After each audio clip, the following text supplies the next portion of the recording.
যে আমার জামাই আচ্ছা ডিম ভাজতেছে। আমার আজকে রেস্ট না, আমার কাজ করতে হবে।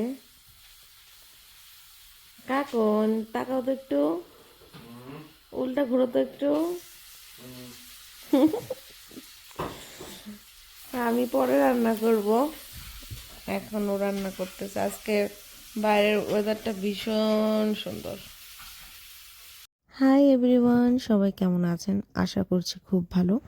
তো এই যে বের হয়ে গিয়েছি, ওয়েদারটা ভীষণই ভালো ছিল। আর মেনলি হচ্ছে গিয়েছিলাম যেটার উদ্দেশ্যে, সেটা হলো বাংলাদেশি সবজি কিনতে। তো তারপরে মনে হলো যে একটু প্রাইমার্কেও ঘুরে আসি। তো এই যে প্রাইমার্কে চলে আসছি। কিনি আর না কিনি, একটু প্রাইমার্কে ঘুরতে ভালো লাগে, মানে শপিং করি আর না করি, শপিং মল ঘুরতে ভালো লাগে। তো কাকুন তাও কিনেছিল একটা সানগ্লাস। আমি টাকা দিয়ে আমার ক্যামেরার পিছনের একটা ক্যামেরা ঢাইকে রাখছিলাম এতক্ষণ। এখানে হচ্ছে এখন এই যে এরকম ফুলের বাগান, এই জায়গাটা পিছনেও ফালা রেখে আসছি। এই যে এই বাগানগুলো এখন রাস্তার সাইড দিয়েই, বিশেষ করে এই লাল ফুলগুলো দেখতে এত সুন্দর লাগে না। এই রাস্তার দিক দিয়ে এরকম শুধু ফুল আর ফুল।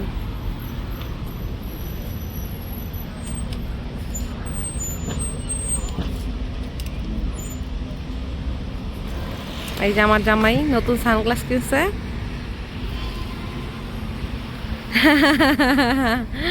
ওই যে পিছনে ফুলের বাগান রেখে আসছি। যে আমরা কোথায় যাচ্ছি?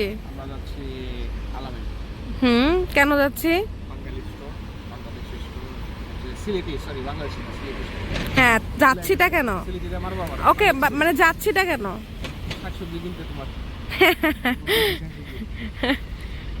ইয়া, কাকনের সানগ্লাসটা সুন্দর হয়েছে না? হ্যাঁ, এটা এখন মাত্র কিনে নিয়ে আসলাম প্রাইমার থেকে। চলো, আমার মনে হচ্ছে মাঝখানে একটা ছবি তুলি এখানে বসে। সো এই যে বাংলাদেশি স্টোরে চলে আসছে। এখানে আসলে বাংলাদেশি সবজি কম পাওয়া যায়, কারণ এখানে বিদেশি বেশি থাকে। সবজি বাজার করে চলে এসেছি বিচের সামনে। ওয়াও, সানগ্লাসটা পরে একটু তাকাও তো। দাঁড়া দাঁড়া দাঁড়া দাঁড়া দাঁড়া, দেখি দেখি। হ্যাঁ, ওটা অন্ধকার লাগছিল। ও ইয়ে, হাতে একটা সবজির ব্যাগ নিয়ে পুজ দিচ্ছেন তিনি। মানুষকে বুঝাচ্ছে যে সবজির ব্যাগ নিয়েও পুজ দেওয়া যায়। দেখেন এদের অবস্থা। না, আমি তো উনারে ভিডিও করতেছি, তার গ্যারান্টি কি? আর আমার অবস্থা, আমার অবস্থা জ্যাকেট পরে কুটুবুটু হয়ে আসছি। আর এদের অবস্থা গরমে। ওয়াও, দারুণ লাগতেছে কাকন। ওয়াও ওয়াও,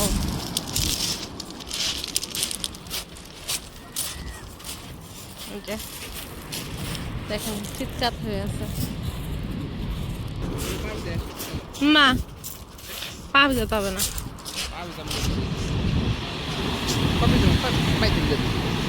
রে দরকার কি এখন পা ভিজানো? তুই ভিজাইছিস না একবার পা? ও হো হো হো হো, কাকন বেশি পাকনামি করবা না। না যাবা না। পড়ছিল পড়ছিল, বোর কথা না শুনলে এরকমই হয়, পড়ে যাওয়া লাগে।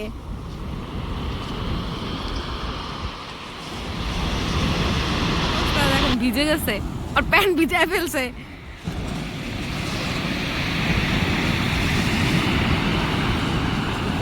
প্যান্ট ভিজায় ফেলছে, বললাম যাও না। কে শুনে কার কথা? কে শুনে কার কথা?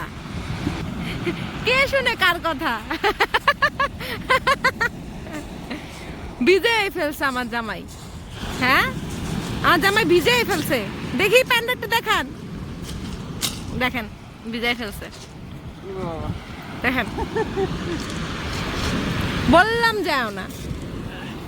বসে আছি এই জায়গাটাই তো ভালো লাগতেছে, বসে থাকি। দেখেন বসে আছে, কি করতেছে, খেলতেছে। না আমার জামাই খেলে। কি খেলো মোর স্বামী? হ্যাঁ কি খেলো? যায় নাই, এটারও দেখেন।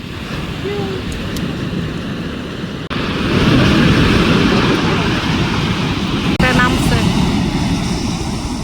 বাসায় তো এসে গেছি, বাসায় তো এসে গেছি। এখন আপনাদের দেখাবো হচ্ছে যে বাংলাদেশের 2100 টাকার বাজার করলাম। কি করলাম 2100 টাকার বাজার বাংলাদেশি টাকায় আমাদের এখানে হচ্ছে 14.5 পাউন্ড। সো 14.5 পাউন্ড অনেকগুলো টাকা। সো এই যে বাংলাদেশি স্টোর থেকে কিনেছি। সো দেখাচ্ছি যে 2100 টাকার সবজি। ফার্স্টে আধা মরা পুঁই শাক, মানে তরতাজা একেবারে না, একটু হাফ মরা মরা এই টাইপের পুঁই শাক। একাটি লাল শাক, এই যে একাটি লাল শাক, ঠিক আছে। আর হচ্ছে আধা কেজির মতো হবে এখানে পটল, এই যে এই পটল। আর হচ্ছে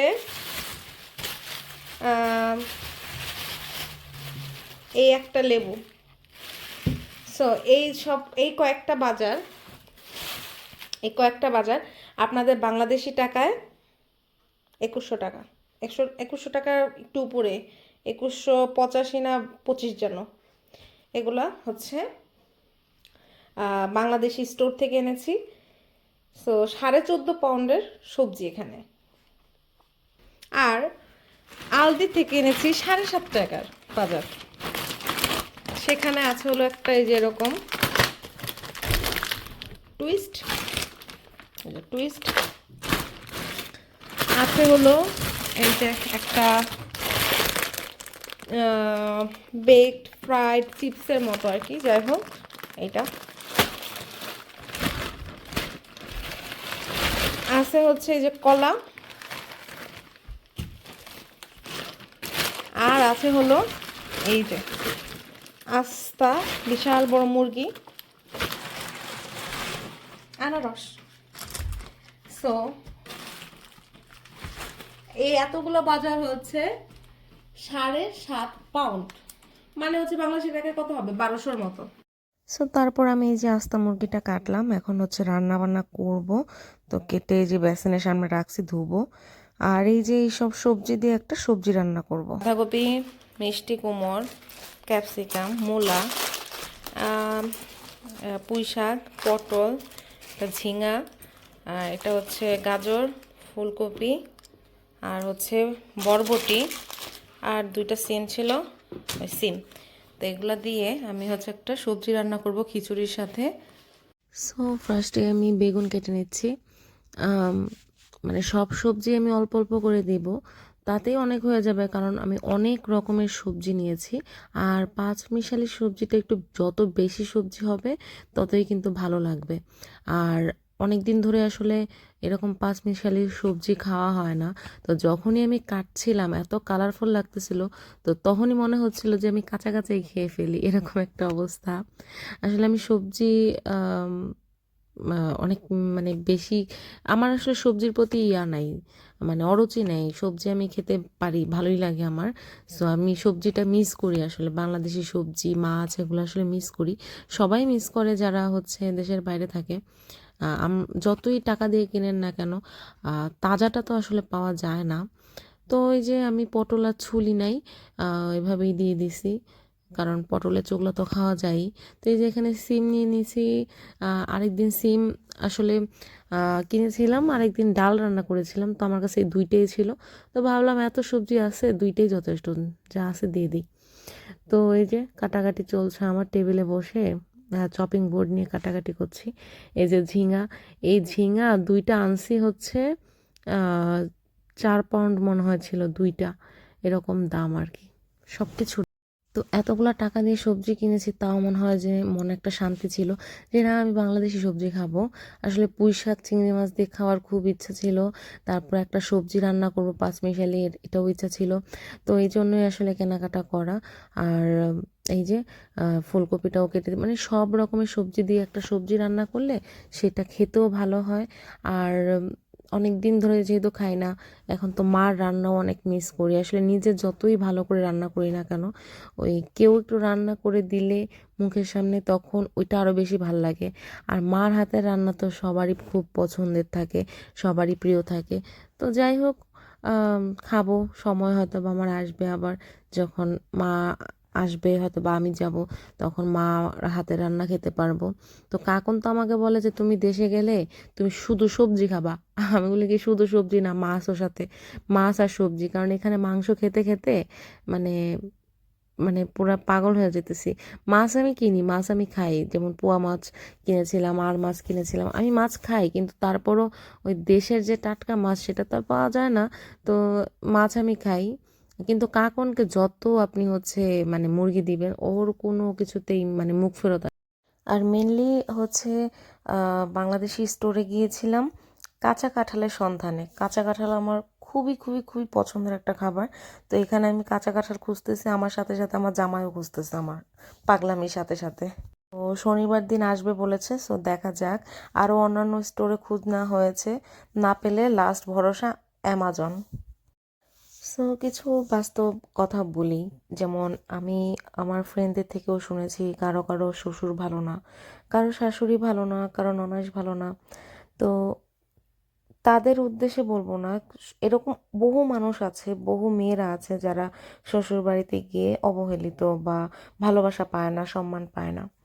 তো আমার কথা হচ্ছে এই টাইপের মানুষদের উদ্দেশ্যে, যে পরের বাড়ি থেকে একটা মেয়ে আসে, সেই মেয়েটাকে ভালোবাসলে সমস্যাটা কোথায়? আপনার ছেলে আপনার কাছেই থাকে, কিন্তু একটা পরের বাড়ি থেকে মেয়ে আসে নতুন একটা ফ্যামিলিতে, তাকে ভালোবাসতে হবে, তাকে সময় দিতে হবে, তাকে সব কিছু বুঝে নেওয়ার সময়টা দিতে হবে। সেটুকু আপনারা মানে সময় বা ভালোবাসা কেন দেন না আমি জানি না। তা আপনারা যদি আপনার ছেলের বউকে ভালো না বাসেন, সেই যে অশান্তিটা, সেই অশান্তিটা কিন্তু আপনার ছেলের ঘাড়ে এসেও পড়বে। আপনার ছেলের বউ কিন্তু আপনার ছেলের কাছেই প্রশ্ন করবে যে তোমার বাবা মা এরকম করতেছে আমার সাথে। সো আপনাদের ফলে আপনার ছেলেটাও যেমন ভালো থাকবে না, ওই ছেলের বউটাও ভালো থাকে না। সো এগুলো করে লাভটা কি? আপনার ছেলেকে যদি ভালোবেসে থাকেন, তাহলে ছেলের পিছনে, ছেলের বউয়ের পিছনে লাগবেন না। আর সব সময় আপনাদের মুখে একটা কথা শুনি, এই টাইপের শ্বশুর শাশুড়িরা বলে যে বউয়ের কথা শোনে, বউয়ের কথায় চলে, বউ সব শিখায় দেয়। তাহলে আমার প্রশ্ন, আপনার ছেলে কি প্রতিবন্ধী? আপনার ছেলের ভালো মন্দ বোঝার ক্ষমতা নাই? সে বউর কথা শুনে, বউর কথায় চলে, তার মানে আপনার ছেলের বউ আপনার ছেলেকে সব কিছু শিখায় দেয়, কারণ মাথায় বুদ্ধি নাই? প্রতিবন্ধী তৈরি করছেন, মাথায় কোনো বুদ্ধি বা কোনো কিছু শেখান নাই। তাহলে তো দোষটা আলটিমেটলি আপনাদেরই হলো। তো এগুলো বলা বাদ দেন, ঠিক আছে? এই টাইপের মেন্টালিটি বাদ দেন। পরের বাড়ি মেয়েকে ভালোবাসবেন, দেখবেন সম্মানটা পাবেন। আর পরের বাড়ি মেয়ের বাবা মার দোষ, সব বাবা মা খারাপ, মেয়ের বাবা মা খারাপ, এইসব বলে নিজেদের নিচু নিম্নতম শিক্ষার পরিচয় দিবেন না। এতে আপনাদের শিক্ষাটা বুঝে যাবে যে কী টাইপের শিক্ষা পেয়ে বড় হয়েছেন। তা আপনাদের তো সম্মান আসবেই না, বরং আপনাদের প্রতি অশ্রদ্ধা আর অসম্মানটা বেড়ে যাবে। সো আমি এখন এগুলা রান্না করব। সো সবজিগুলা কাটার পর এত কালারফুল লাগতেছিল, কারণ এখানে লাল, সবুজ, হলুদ, কমলা সব টাইপের কালার ছিল, এখানে সাদা, তো এত কালারফুল ছিল না। তো এই যে আমি সবজির জন্য এখন হলো যে আদা ছেঁচতেছিলাম, আদা ছেঁচুনি আমি এটা কিনেছি নতুন এখানে এসে। ফার্স্টে দিয়ে দিলাম তেল, তেল ইয়া হচ্ছে দুটো তেজপাতা,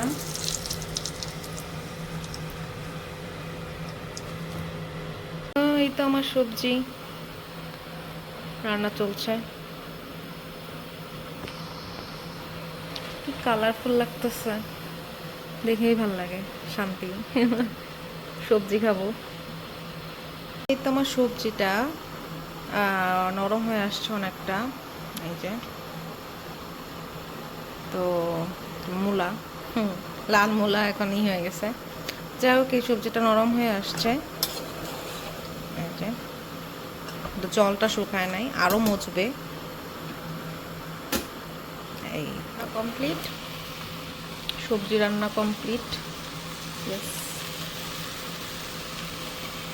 নাবড়া টাইপের, সো নামায় ফেলবো।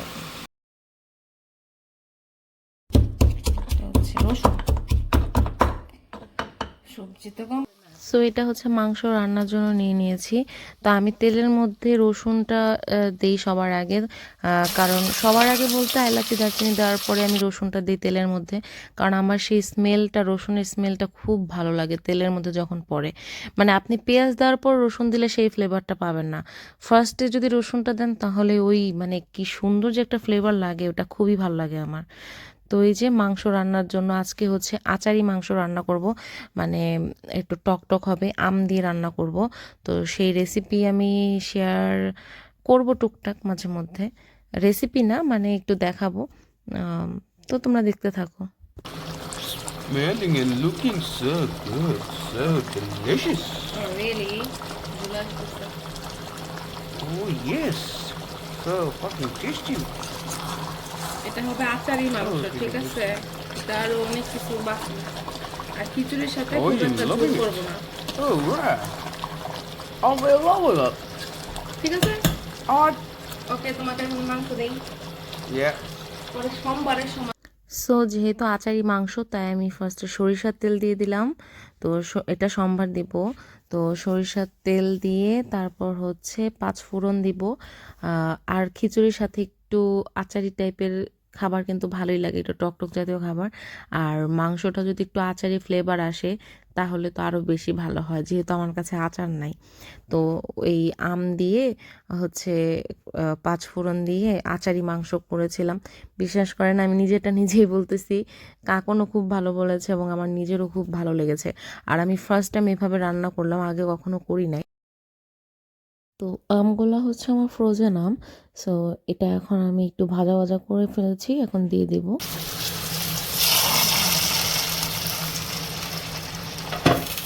এবার দিয়ে সুন্দর করে মিক্স করবো।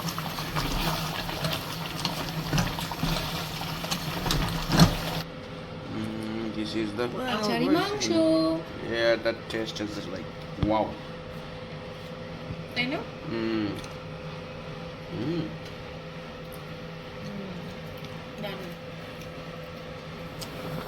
তারপর রান্না করেছিলাম হলো খিচুড়ি। তো এই যে আমার খিচুড়িতে মানে সব সময় আসলে আমি একটু বেশি করে রান্না করতে যাই, আর হচ্ছে একদম ফুলে ফেপে একদম মানে একদম টইটুম্বুর হয়ে যায় যাকে বলে। তো এই যে আমার একদম মানে নাড়াতে কি যে কষ্ট হচ্ছিল, সাইড দিয়ে অনেক পড়েও গেছে। তো এই যে আমার মানে খুব ঝুলাও না আবার খুব শুকনাও না, লেটকা টাইপের, হালকা ভিজা ভিজা টাইপের, এটাই আমার ভাল লাগে।